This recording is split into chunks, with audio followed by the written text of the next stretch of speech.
मैंने आपकी बुक पढ़ी है और पहले तो बहुत बहुत शुभकामनाएं आपको इस बुक के लिए, और पता लग गया शुरू के 2-3 चैप्टर्स पढ़ के कि ये भी बेस्ट सेलर ही होने वाली है। Thank you.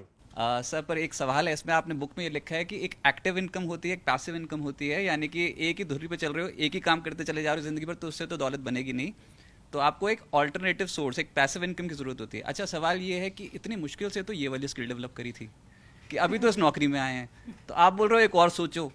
तो अभी तो आप ये बोल रहे हो कि जो नई जनरेशन है उसके पास तो इतना टाइम ही नहीं है, कि वो तो बेचारे यही करते रह जाएंगे फिर ज़िंदगी भर। तो उस ये दूसरी स्किल कैसे डेवलप करते हैं फिर? दूसरी स्किल। अच्छा, इसमें एक और चीज़ जोड़ दूँ कि लोगों को ना आजकल दूसरी स्किल का मतलब ये पता लग गया, जहाँ पर, क्योंकि मैं बिजनेस कवर करता हूँ बिस्तक में, तो वो दूसरी स्किल है मोबाइल पे एप्लीकेशन जो डाउनलोड करते हैं, अलग अलग स्टॉक ब्रोकिंग ऐप, और वहाँ पर ना ट्रेडिंग करनी शुरू कर दी है बच्चों ने, बहुत छोटे छोटे बच्चों ने। हाँ। तो वो नौकरी, पहली स्किल डेवलप नहीं करी, वो टाइम वेस्ट करके ऑप्शंस ट्रेडिंग की नहीं, तरफ और absolutely, ये इंट्राडे absolutely. ट्रेडिंग की तरफ चले गए। तो ये इज इट अ स्किल, या फिर ये एक तरीके नहीं। का एक नशा सा होता चला जाता नहीं, ये स्किल नहीं है, एक तरीके का नशा है।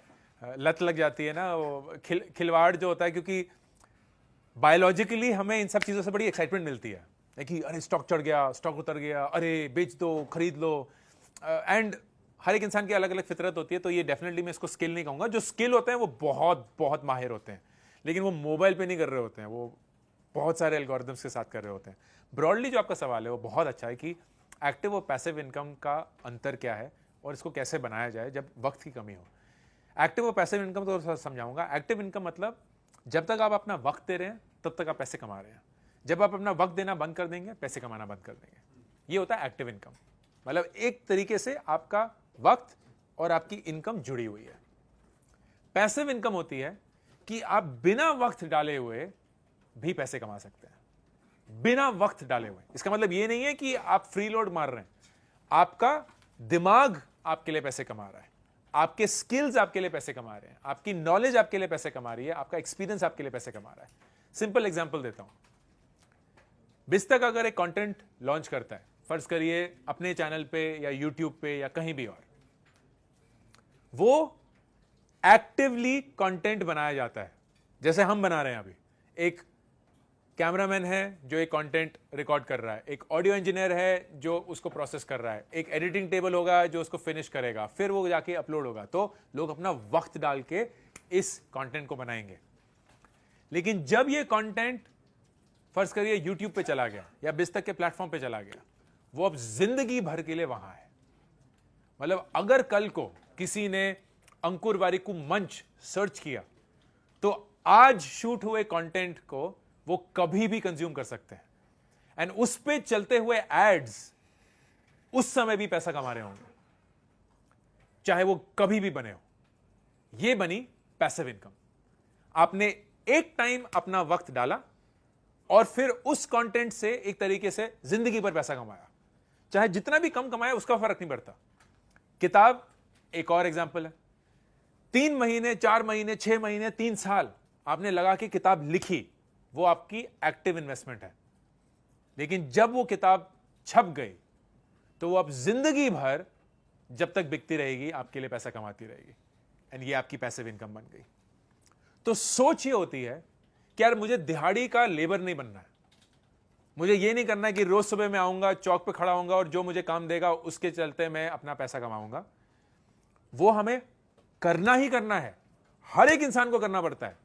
लेकिन किसी पॉइंट पे आपको यह सोचना होगा कि जो मैं हर रोज कर रहा हूं उसको मैं अब स्केल कैसे कर सकता हूं, उसको कैसे मैं बिना ये वक्त डाले हुए एक ऐसे इंजन पे डाल सकता हूं जहां धीरे धीरे धीरे करके पैसा बनता रहेगा। And investing is the best way to earn passively. आप थोड़ा वक्त डाल के, जैसे आप सब लोगों ने मुझे अपना कीमती वक्त दिया, ये एक एक्टिव इन्वेस्टमेंट थी। थोड़ा बहुत जो भी समझ में आया उसके चलते वापस गए, लेट्स से अपनी एक एसआईपी शुरू करी, एंड आपने एक म्यूचुअल फंड खरीद लिया या एक स्टॉक खरीद लिया या सोना खरीद लिया, कुछ भी और खरीदा। अब वो एसेट हर साल आपके वक्त के बिना ग्रो करता रहेगा। ये नहीं है आपने रिलायंस का स्टॉक खरीदा है तो आपको रिलायंस की फैक्ट्री जाके काम करना पड़ेगा। हो चुका है, आपने स्टॉक खरीद लिया, एंड अब मुकेश अंबानी, पूरा परिवार और पूरी रिलायंस की कंपनी आपके स्टॉक प्राइस को इंक्रीज करने के लिए काम कर रही है। ऐसे सोचना है, तो वो पैसिव इनकम हो चुकी है। एंड अगर हो गई तो आपके पैसे बनेंगे, उनके भी बनेंगे, लेकिन आपको कोई प्रॉब्लम नहीं है, आपके भी बन रहे हैं। तो आपने जो एक्टिवली अपना वक्त खर्च करके ये पैसा कमाया, उस पैसे को आपने एक पैसिव इनकम स्ट्रीम बनाई बाय इन्वेस्टिंग। आपने एक्टिवली जो कंटेंट क्रिएट किया उसको एक पैसिव स्ट्रीम बनाई by uploading it on social media. आपने एक्टिवली जो किताब लिखी उसको एक पैसिव इनकम स्ट्रीम बनाई, पैसिव इनकम स्ट्रीम बनाई by publishing that book. And हर एक चीज, हर एक काम पैसिव बन सकता है, पर वो सोचना पड़ेगा कैसे। Multiple income streams is what you are referring to. तो लोगों को लगता है यार इससे तो सिर्फ 10,000 रुपए कमा रहे हैं, लेकिन अगर ये 2 करेंगे तो 20 हो जाएंगे, अगर ये 2.5 करेंगे तो 25 हो जाएंगे। तो मूनलाइटिंग भरपूर लगी हुई है, but that is still your time ना भाई।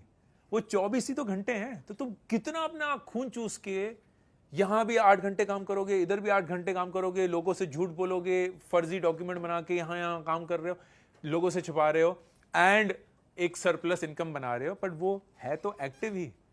तो that is not active income. Additional income is not active until is not passive until it requires your time। जब तक आपका वक्त लग रहा है तब तक वो एक्टिव ही है, पैसिव नहीं बनी। अच्छा, एक और सवाल है उसमें यह कि सर आपने मेंशन किया है कि ये जब हम कंपैरिजन करते हैं किसी और के साथ, जैसे सपोज करो मेरी शर्ट, दूसरे की शर्ट मेरी शर्ट से सफ़ेद कैसे, बड़ी मेहनत करके सब कुछ समझ के, कोई यहाँ 5-10 साल से ऊपर तो सोच ही नहीं रहा है, चलो 20-25 साल मेहनत कर करके हम पहुँचे, सीढ़ियाँ चढ़ी और पैसा इकट्ठा किया तो मारुति की एक कार लेने लायक हो गए, लेकिन उतने में ना सामने वाला जैगवार ले आया, तो हमें लगा यार ये तो बड़ी मेहनत करके हम यहाँ तक पहुँचे थे और उसने उसी दौरान कुछ ऐसा करके जैगवार ले आया। तो कंपैरिजन करना ये क्या ठीक रहेगा? पैसा तो हमने भी कमाया, पैसा उसने भी कमाया, तो ये वेल्थ, इसका आप क्या सोचते हो? वेल्थ को कैसे डिफाइन किया जाए, किसके पास ज़्यादा किसके पास कम? खुशी तो हमें मिल गई, खुशी तो उसे भी मिली। इस सवाल का जवाब देने के लिए एक बड़ी इंटरेस्टिंग कहानी मैंने पढ़ी थी। एक बहुत फेमस क्लासिक बुक है कैच 22 के नाम से। तो उसके लेखक और उनके जिगरी दोस्त एक दिन एक पार्टी में गए, किसी रईस इंसान की पार्टी थी। तो कैच 22 के जो ऑथर है, उनका दोस्त उनको बोलता है कि जानते हो जो हमें पार्टी दे रहे हैं वो एक रात में उतना कमाते हैं जितना कैच 22, जो कि एक बेस्ट सेलर क्लासिक बुक रही है, अपनी जिंदगी भर में नहीं कमा पाया है। बोलता अच्छा, बड़ा इंटरेस्टिंग फैक्ट है, लेकिन यार मेरे पास कुछ ऐसा है जो उसके पास नहीं है। तो दोस्त बोलते हैं ऐसी कौन सी चीज हो सकती है तो तुम्हारे पास है उसके पास नहीं है? देख रहे हो शान शौकत वगैरह। तो बोलता है यार मेरे पास ना काफी है, एंड दैट्स इट। तो पैसे का ना कोई अंत नहीं है, एंड शायद होना भी नहीं चाहिए। लेकिन मैं अक्सर ये बोलता हूं कि हर एक इंसान की 2 जिंदगियां हैं। एक जिंदगी जब वो मेहनत करके उतने पैसा कमा लेता है जितना उसे पता है काफी है, एंड फिर उसके बाद उसकी दूसरी जिंदगी जाके शुरू होती है। और जो बेचारा अनलकी इंसान कभी भी काफी के पॉइंट तक नहीं पहुंच पाता ना, वो सिर्फ एक ही जिंदगी जी के मर जाता है, और वो कभी भी खुश नहीं रह पाएगा, रह ही नहीं पाएगा। तो इस सवाल का तो कोई जवाब है ही नहीं। शायद किसी ग्रंथ वंथ में लिखा होगा या कुछ होगा, क्योंकि पैसा तो उस समय पे बना भी नहीं था, तो उन्हें तो इन सब चीजों के बारे में कुछ था भी नहीं। बट ये एक बहुत क्लैरिटी आ गई है, कम से कम मेरी जिंदगी में, यार हम एक ऐसे मकाम पे हैं जहां हम भूखे नंगे नहीं मरेंगे।